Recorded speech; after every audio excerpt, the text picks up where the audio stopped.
Hello friends, welcome back in our YouTube channel knowledge 247। आज हम बात करेंगे संधि। जो टॉपिक होगा आज का हमारा संधि। इससे पहले जो है मैं आपको समास करा चुकी हूँ, कारक भी मैंने आपको कराए हैं। मैंने आपको उपसर्ग और प्रत्यय के जो क्वेश्चन थे वो भी मैंने आपको कराए थे। जिन भी लोगों ने अगर वो पिछली वीडियो नहीं देखी है तो इस चैनल की प्लेलिस्ट में जाकर जो है सारी वीडियो जो है देखिए। जो हिंदी ग्रामर चल रही है हमारी, जो एग्ज़ाम के लिए इम्पॉर्टेंट है, चाहे वो सीटेट हो, चाहे वो यूपी टेट हो, या फिर अदर कोई भी जो है एग्ज़ाम हो, सब में जो है हिंदी ग्रामर पूछी जाती है। तो इम्पॉर्टेंट है सारे ही टॉपिक। आज का जो टॉपिक है हमारा वो है संधि। संधि के बारे में जो है आज हम डिटेल में पढ़ेंगे। तो सबसे पहले हम संधि का जो मीनिंग है उसको पढ़ते हैं कि संधि का क्या अर्थ होता है। संधि का अर्थ होता है मेल। ठीक है, संधि का क्या मतलब है? संधि का मतलब होता है मेल। संधि का मतलब है मेल, यानी दो वर्णों के मेल से जो विकार या परिवर्तन होता है उसे हम संधि कहते हैं। ये तो हो गई इसकी डेफिनेशन। संधि का अर्थ हो गया मेल। दो वर्णों के मेल से जो विकार या परिवर्तन होता है उसको हम संधि कहते हैं। इसमें पूर्व पद का अंतिम वर्ण और पर पद का पहला वर्ण दोनों के मेल से जो शब्द बनता है उसको हम क्या कहते हैं? उसको हम बोलते हैं संधि। ठीक है, इसको हम क्या कहते हैं? संधि। यहाँ पर आप एक वर्ड याद रखिए कि संधि का अर्थ क्या होता है? मेल होता है। ठीक है, संधि का क्या अर्थ होता है? मेल होता है। अब यहाँ पर हम बात करेंगे संधि शब्द को अलग करना क्या कहलाता है? संधि विच्छेद कहलाता है। संधि शब्द को अलग करना क्या कहलाता है? संधि विच्छेद कहलाता है। उदाहरण जैसे कि गिरीन्द्र, ये है, ये क्या है? संधि शब्द है गिरीन्द्र। इसमें गिरी धन इंद्र, जो गिरीन्द्र है उसका क्या विच्छेद होगा? गिरी धन इंद्र।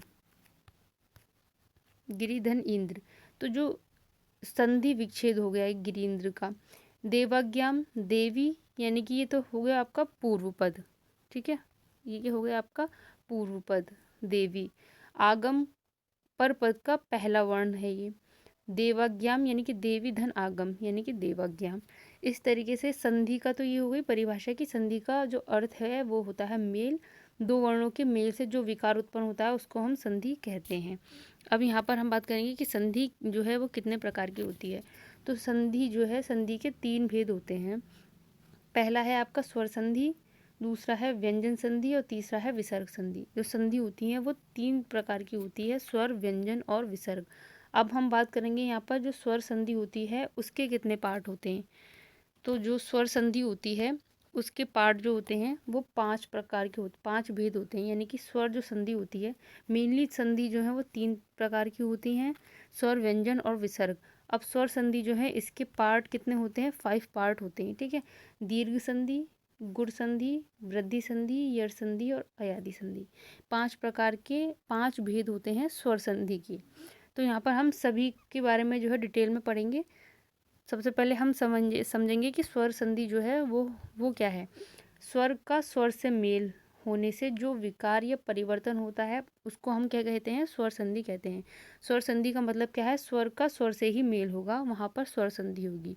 या दो स्वरों के आपस में मिलने से जो विकार उत्पन्न होगा उसको हम क्या कहते हैं? स्वर संधि कहते हैं। जैसे स्वर प्लस स्वर का मेल ही स्वर संधि कहलाता है। जैसे कि यहाँ पर देव धन आल्य यानी कि देवालय।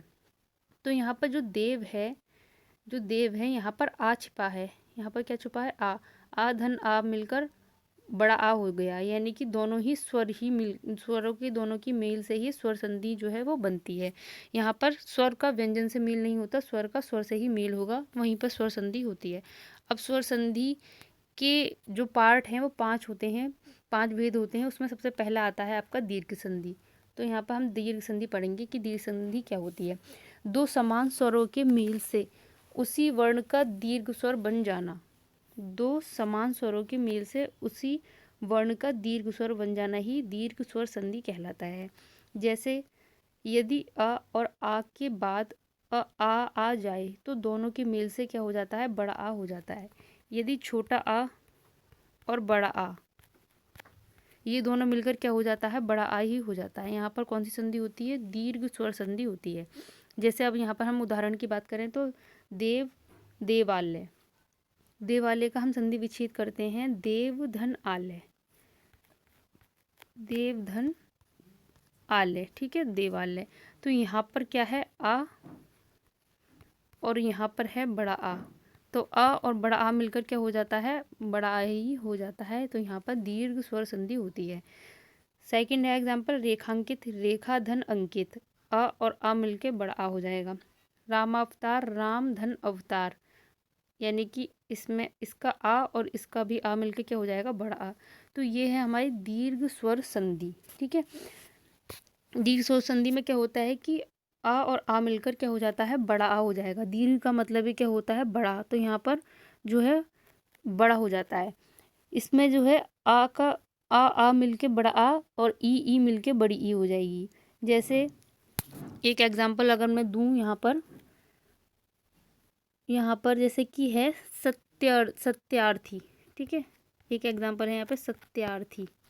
तो इसका हम कैसे बनाएंगे, सत्यार्थी, तो सत्य, यहाँ पर हम संधि विच्छेद करेंगे सत्य धन अर्थी, सत्य धन अर्थी, तो क्या हो जाएगा ये सत्यार्थी, यानी कि यहाँ पर आ और यहाँ भी आ मिलके क्या हो जाएगा, बड़ा हो जाएगा, ठीक है।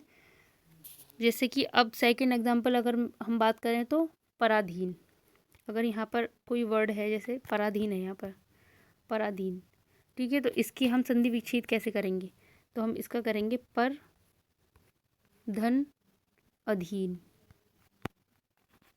पर धन अधीन क्या हो जाएगा, पराधीन, यानी कि अ और आ मिलके क्या हो जाएगा, बड़ा हो जाएगा। तो यहाँ पर जो है दीर्घ स्वर संधि होती है, जहाँ पर बड़ा आ मिलके बड़ा आ हो जाए या ई और ई मिलके बड़ी ई हो जाए, वहाँ पर जो है दीर्घ स्वर संधि होती है। आज हमने पढ़ा यहाँ पर संधि। सबसे पहले हमने जो है संधि के बारे में पढ़ा। संधि का अर्थ क्या होता है, मेल, दो वर्णों के मेल से जो विकार उत्पन्न होता है उसको हम संधि कहते हैं। संधि जो है वो मेनली 3 प्रकार की होती है, स्वर, व्यंजन और विसर्ग, स्वर, व्यंजन और विसर्ग, ठीक है, स्वर, व्यंजन एंड विसर्ग, 3 तरीके की जो है वो संधि होती है। अब यहाँ पर स्वर संधि जो होती है उसके 5 भेद होते हैं। स्वर संधि जो है उसके 5 भेद होते हैं, दीर्घ संधि, गुण संधि, वृद्धि संधि, यड़ संधि और अयादी संधि। अब हम इन संधियों के बारे में जो है डिटेल में पढ़ेंगे। आज हमने पढ़ा दीर्घ संधि क्या होती है कि अ और आ मिलके बड़ा हो जाएगा, जहाँ पर जो है बड़ा आ या बड़ी ई या बड़ी ऊ हो रहा होगा वहाँ पर जो है दीर्घ संधि होती है। इसके जो है संधि का जब पूरा ये कंप्लीट हो जाएगा तो हम जो है इसके जो क्वेश्चन हैं जो एग्जाम में पूछे जाते हैं, किस तरीके से बहुविकल्पीय क्वेश्चन आते हैं, वो भी जो है मैं आपको कराऊंगी। तो ज़्यादा से ज़्यादा वीडियो को लाइक, शेयर एंड सब्सक्राइब।